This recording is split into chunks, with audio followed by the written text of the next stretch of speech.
tener 24 horas más dentro de la fraternidad y que solo por el día de hoy, ¿no? Seguimos, compañeros, ¿no?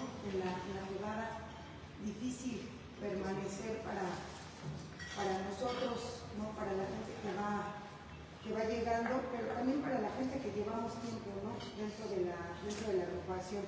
A veces pensamos, ¿no? Dentro de esta parte del grupo, ¿no? Se piensa que el nuevo es el único que está en este riesgo, ¿no? de recaer, en este riesgo de irse del grupo y demás. Sin embargo, la gente que tiene tiempo en el grupo, corremos exactamente el mismo riesgo, ¿no? Pasa un descuido, ¿no? Y estamos todo el tiempo en esta situación para nosotros de poder llegar a consumir o de poder volver a caer en este tipo de patrones de conducta del cual nosotros venimos saliendo, ¿no? El tema de esta noche es codependencia y precisamente la literatura nos habla, ¿no? La literatura de Alcohólicos Anónimos en el capítulo 5 nos dice, ¿no? que hay personas que sufren grandes trastornos emocionales y mentales y que algunos de ellos logran recuperarse si es que tienen la capacidad de ser honrados consigo mismos, ¿no? Así dice, y revisando y tratando de entender cuáles precisamente son estos trastornos emocionales y mentales de los que nos habla, contemplando que Alcohólicos Anónimos es un programa diseñado para alcohólicos, ¿no?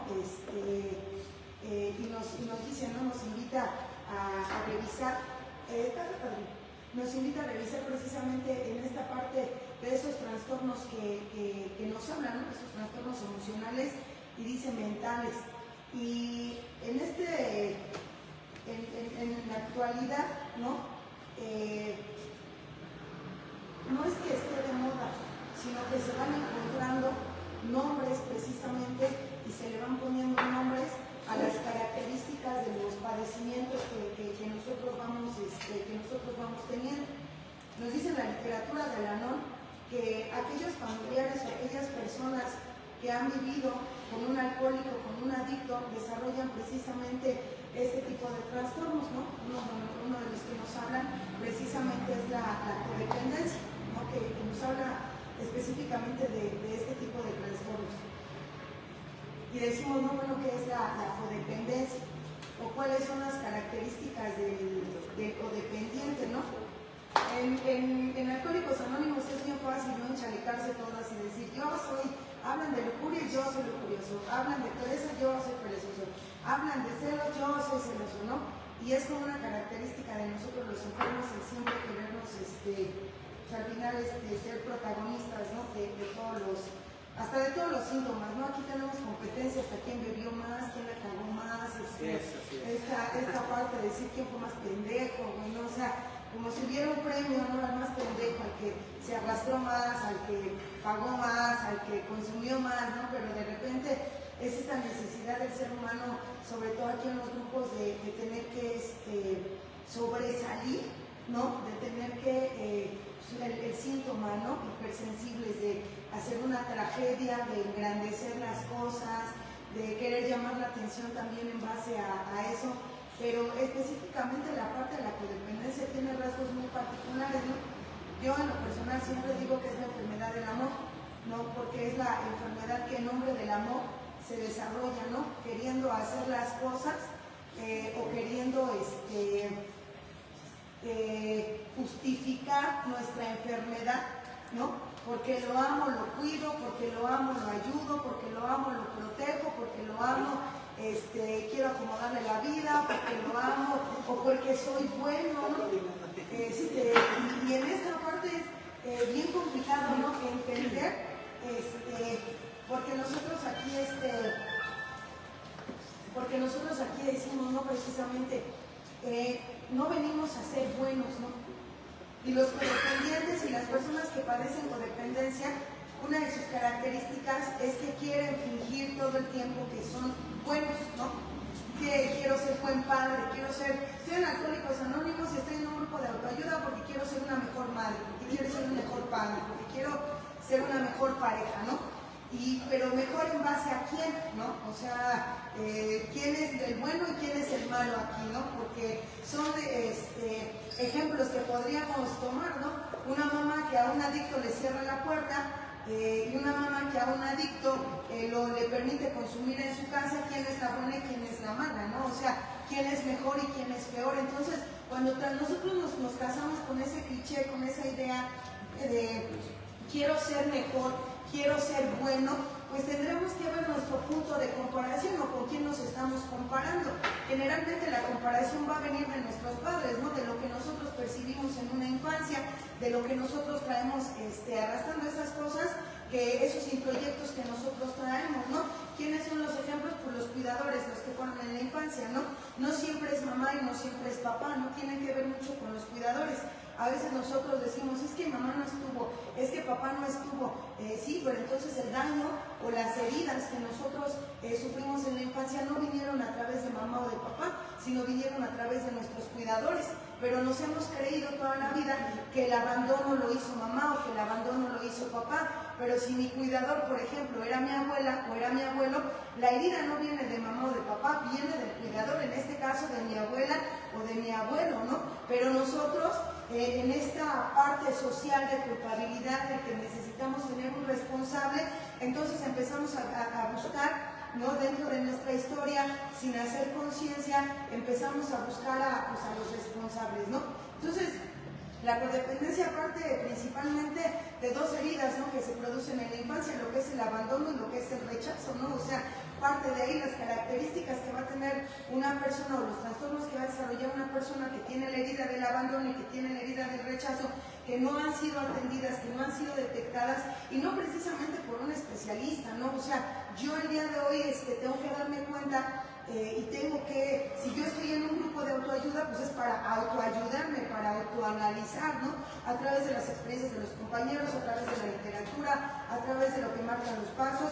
Entonces yo tengo que hacer precisamente esta regresión, ¿sí? Y empezar a investigar, ¿no? O sea, ¿cómo fue mi infancia? ¿De dónde vengo? ¿No? Dice el capítulo, vamos a ver quiénes éramos, lo que nos aconteció y quiénes somos el día de hoy, porque primero tengo que ver la base, tengo que ver de dónde vengo, cuál fue la estructura de mi familia, pero no desde el punto de vista melancólico o no desde el punto de vista de la conmiseración o de la parte en la que yo viví, porque eso lo veo antes de llegar a un grupo.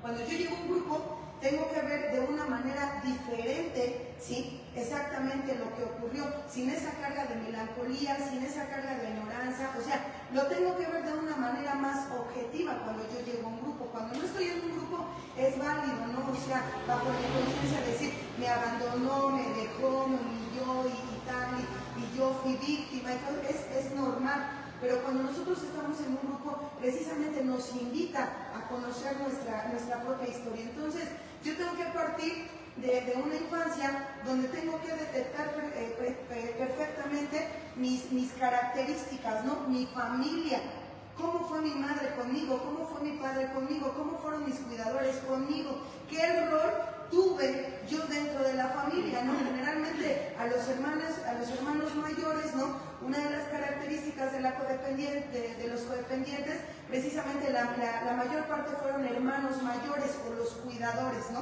De esas personas que desde que tú estabas pequeño, desde que tú estabas chico, te quedaste a cargo, ¿no? De las personas, te quedaste a cargo de cuidar al hermanito más chiquito, a todo, y que tenías a lo mejor 8, 5, 7 años, no lo sé, y ya te tocaba hacer la sopa, hacer la mamila, cambiar el pañal y cargar una responsabilidad que nosotros no sabíamos manejar y que nosotros no sabíamos precisamente cómo canalizar, ¿no?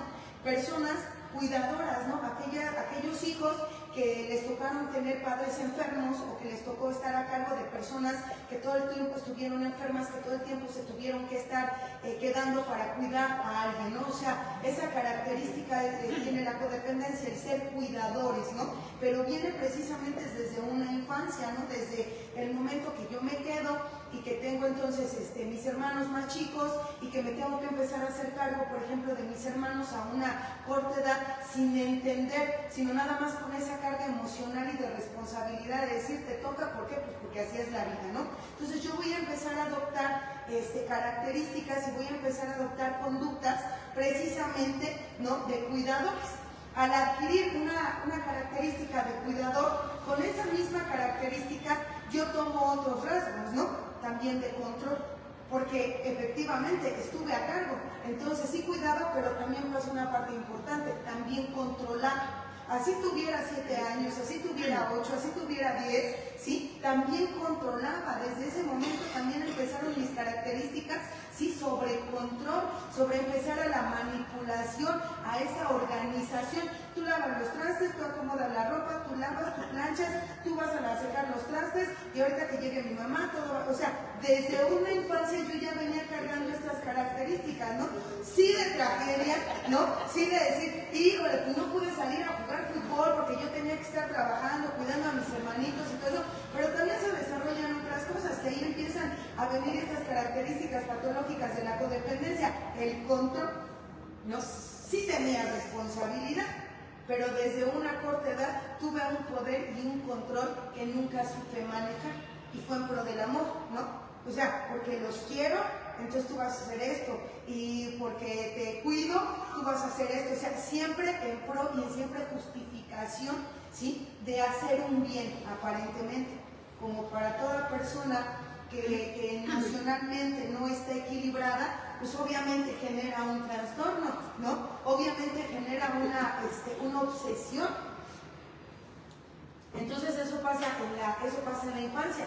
Cuando yo voy creciendo y cuando nosotros nos vamos desarrollando, empezamos ya a desarrollar también, obviamente, este tipo de conductas, ¿no? Los primeros noviecitos o las primeras relaciones con los amigos, ¿no? Quieres ser el líder, quieres ser el capitán de fútbol, quieres ser la mamá, cuando están jugando varias, tú quieres ser la mamá, tú quieres ser la maestra, tú quieres ser la doctora, tú quieres ser la persona que va a cuidar, a proteger, a ayudar aparentemente a los demás.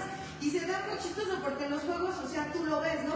Y la niña que ya trae cargando al bebé y que le está diciendo, y tú vas a hacer esto, y tú vas a hacer aquello, y que tiene a 2, 3 niños ahí además, y yo voy a ser la maestra, y todos vamos a salir al patio, y todos vamos a ir por acá, y ahora todos vamos a jugar a esto, ¿no? Ese liderazgo, ¿sí? En pro, ¿sí? Porque tú eres la maestra, ¿no? O sea, siempre te vas a encontrar figuras codependientes en estas partes disfrazadas de bondad, ¿no? Porque se disfrazan de bondad, o sea, siempre la maestra, siempre la buena, siempre la mamá, siempre la que corrige, siempre la más elocuente, siempre la más, así como que buscamos ese tipo de patrones y lo empezamos a hacer desde niños y continúa en la adolescencia exactamente de esa misma manera, ¿no? ¿Cuáles van a ser las personas con las que nosotros nos vamos a relacionar?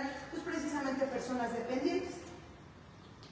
Para que se dé una relación de codependencia, pues tiene que efectivamente haber atrás un dependiente, una persona que dependa completamente de mí, ¿sí? Que dependa que yo le diga, que yo le ordene, que yo le diga vamos aquí, vamos allá, vamos a jugar, vamos a trabajar, vamos a hacer esto, y necesito obviamente yo como codependiente crearle y alimentarle esa dependencia.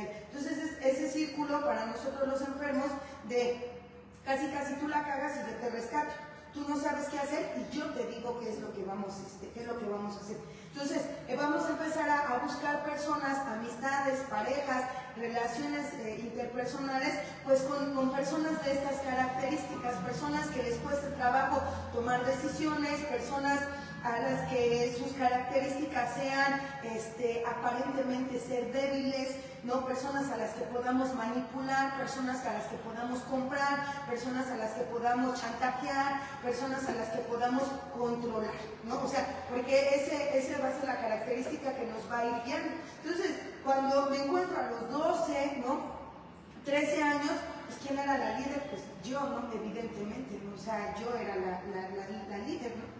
Soy la mayor de mi casa, tengo dos hermanas más chicas, siempre con estos rasgos, ¿no? porque la codependencia pues también es esta máscara de control, también es esta máscara de necesidad, también es esta máscara de que necesita siempre la aprobación de las otras personas, ¿no? Entonces, características, pues una persona con una autoestima nula, ¿no? Nula porque no la tienes, o sea, no la tienes. Si hubo abandono y si hubo rechazo, pues obviamente cómo vas creciendo, ¿no? Pues con la necesidad de que los demás te reconozcan tus talentos, tu trabajo, ¿no? Entonces, pues yo siempre crecí de esa manera, ¿no? O sea, mamá trabajaba, papá trabajaba, entonces yo era la mayor y entonces pues yo siempre manejé las cosas en la casa, ¿no? Con mis dos hermanas más pequeñas, o sea, siempre fue así como que el dominio por delante, ¿no? Nunca fue el amor.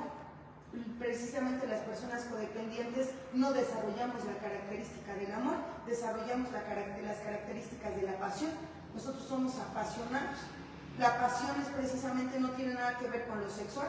Precisamente la pasión tiene que ver con esta parte de poseer mi pareja, mis hijos, mi marido, mi casa, mi grupo, mi silla, mis trastes, mi carro, mi calle, mi esto, mi lo otro, o sea, todo, ¿no? O sea, la posesión, o sea, la pasión es eso, ¿no? Esta parte de la posesión donde todo lo hago mío, ¿no? Donde todo lo quiero aquí bajo mi yugo, bajo mi poder, ¿no? Porque no desarrollamos la parte del amor, no desarrollamos esa parte de, pues esa es tu decisión y sé libre. No, o sea, nosotros te quiero aquí, te ocupo aquí, a qué hora llegas, dónde estás, con quién estás, o sea, esta parte de es mío, me pertenece, ¿no? O sea, nos posesionamos de las cosas, de los lugares, de las personas, ¿no? O sea, en esta carencia que nosotros tenemos, vamos adquiriendo posesiones y vamos haciendo nuestra colección de personas, ¿no? O sea, tú vas a cumplir este papel en mi vida, tú me vas a amar, tú me vas a dar dinero, tú me vas a hacer esto, y empezamos a armar este cuadro, sí, con las personas. Tú vas a estar para cuando yo esté enferma, tú, mis hijos me van a cuidar cuando yo esté viejita, tú, mi mamá me va a ayudar a cuidar a mis hijos, tú vas a hacer esto, y les empezamos a buscar un rol a todas las personas que se encuentran en nuestra vida, ¿no? Tú tienes que hacerme feliz, tú me tienes que ser fiel, tú me tienes que ayudar a esto, tú me tienes que ayudar en el trabajo para eso, tú me tienes que ayudar a emprender, o sea, y empezamos, ¿no? O sea, a buscarles un empleo, ¿no? O sea, tenemos empleados, vamos a empezar a buscar empleados que nos ayuden a nosotros, ¿no? Bueno, más o menos así. Si no voy bien, ustedes me dicen. Entonces, pues ya así, ¿no? Chiquita, control, consentida de abuela, ¿no? La consentida número uno en esos momentos. ¿Ves la diferencia? Eres tú y los demás. Siempre fue una característica. Sobreprotección de algunas personas, porque si algo hubo en la infancia, para mí fueron los primeros años de mucha sobreprotección por mis abuelos, ¿no? Tal vez porque estaba medio abandonada y medio huérfana ahí con ellos, pues entonces llegan los abuelos y empiezan a sobreproteger esas partes, ¿no? Yo siempre lo he dicho, ¿no, compañeros? Los que son buenos abuelos es porque fueron bien culeros como papás, güey, ¿no? O sea, y piensan que es su segunda oportunidad, piensan que es la vuelta y piensan que es sobrependencia, ¿no? Al final del día. Entonces, los cuidadores me ponen precisamente en esa situación. Abandono, rechazo. Cuando voy creciendo me involucro en la parte familiar, porque yo los primeros años los vivo con mi abuela, después me integro a un núcleo familiar con mamá, con papá, con hermanas, ¿sí? Entonces fue completamente diferente a lo que yo vivía. Ya no era la número uno, ahora había más hermanas. Por lo tanto, la herida del rechazo se empieza a generar ahí, porque de estar acostumbrada a ser la número uno, a lo que quiera, a lo que pide, de repente el hecho, nunca tuve la capacidad de compartir, nunca tuve la capacidad de decir, ya somos dos, ya somos tres, o sea, yo siempre quise ser nada más absolutamente yo. Entonces esa parte del control y del poder a mí me gustó.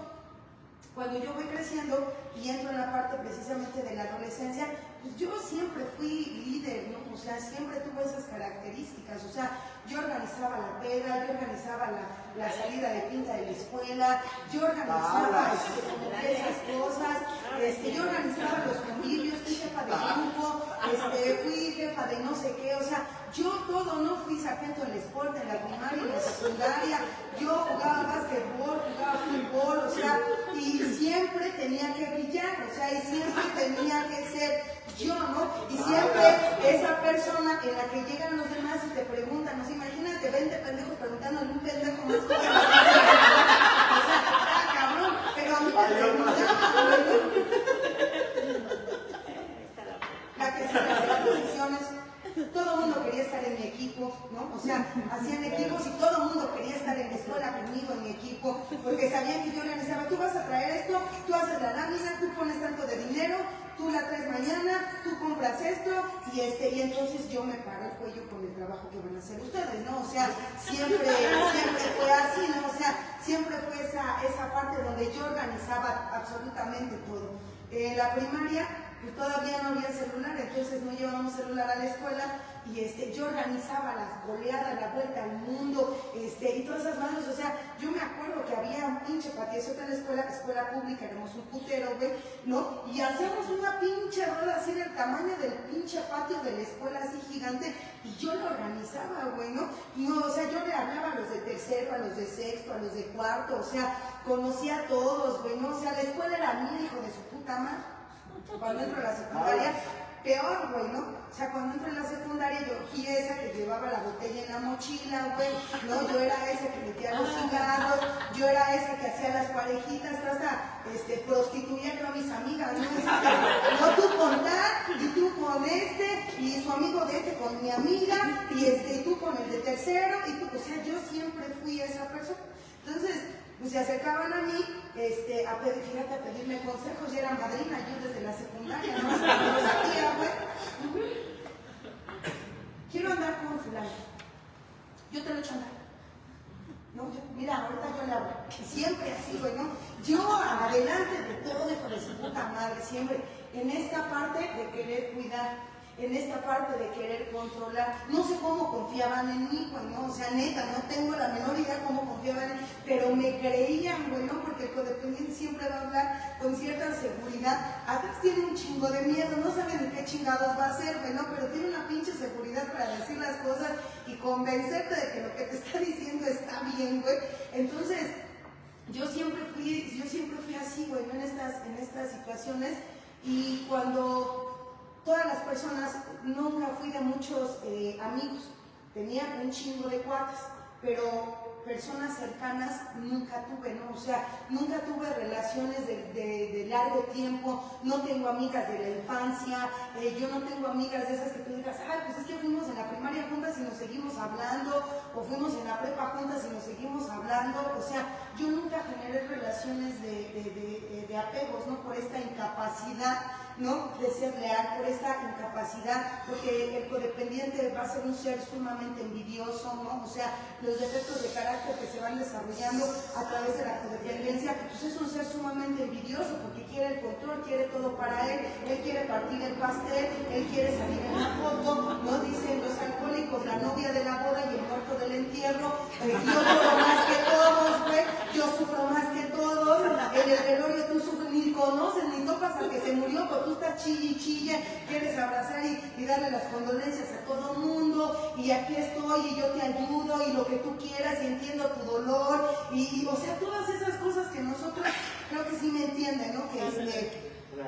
Que hacemos, ¿no?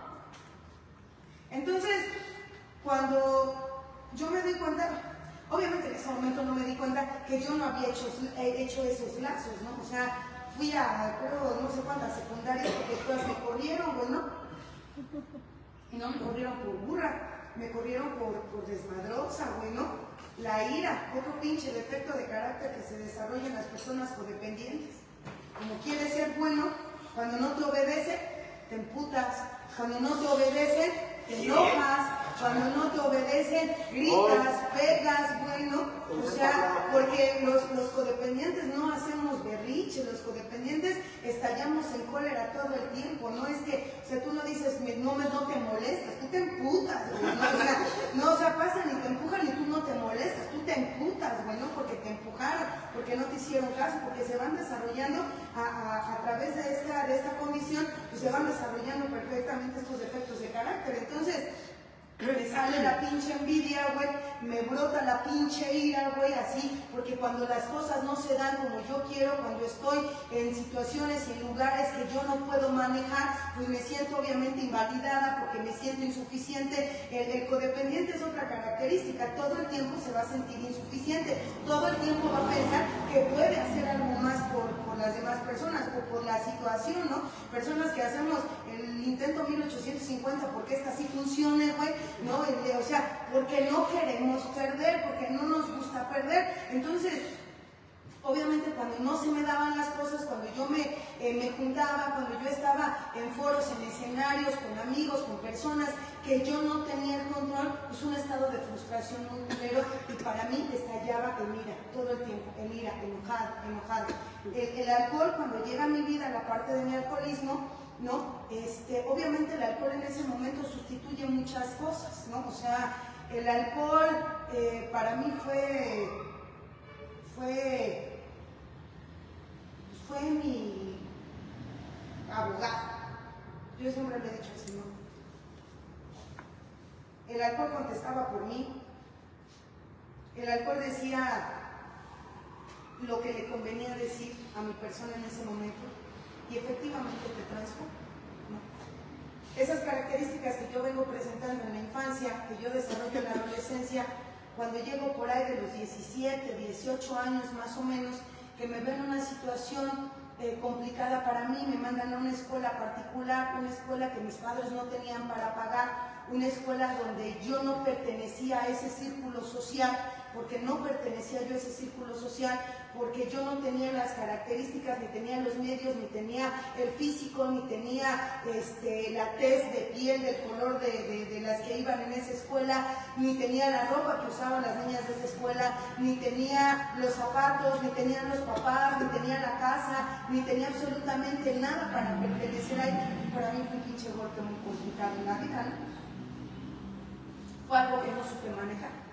Esa es la realidad, y en ese momento mi alcoholismo se detona de una manera fuerte, mi inseguridad, porque yo no tenía lo que ellas tenían, pero entonces como a huevo quiero ser la número uno, yo hacía lo que ellas no hacían, yo echaba desmadre, no manches, o sea, a mí a tomar me las hacía pendejas a todas, güey, o sea, yo tomaba más que todas, o sea, yo decía, ustedes tienen que aguanto más, bueno, yo bebía más, y yo echaba más desmadre, y yo tenía otras cosas que ellas no tenían, porque las busqué, bueno, cuando tú no puedes competir con eso, porque siempre va a haber alguien mejor que tú, pero el codependiente no lo entiende, güey.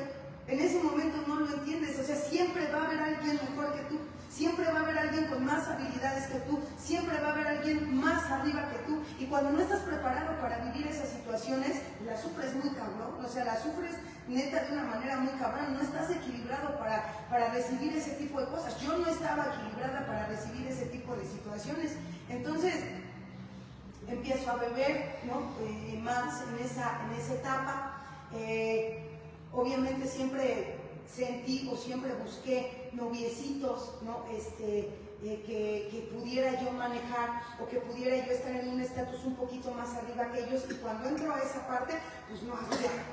Pues mis novios en la secundaria era el que jugaba fútbol, el que vivía cerca de los pics basureros, el que su mamá ni lo topaba, güey, no, o sea, así. Y cuando entro ahí, pues me encuentro un pinche mundo completamente diferente al que yo tenía, güey. Ahí no había alguien que yo pudiera manipular, porque todos eran más que yo. Ahí no había nadie sobre quien pudiera tener yo el control en cuestión de una pareja. No hubo esa característica.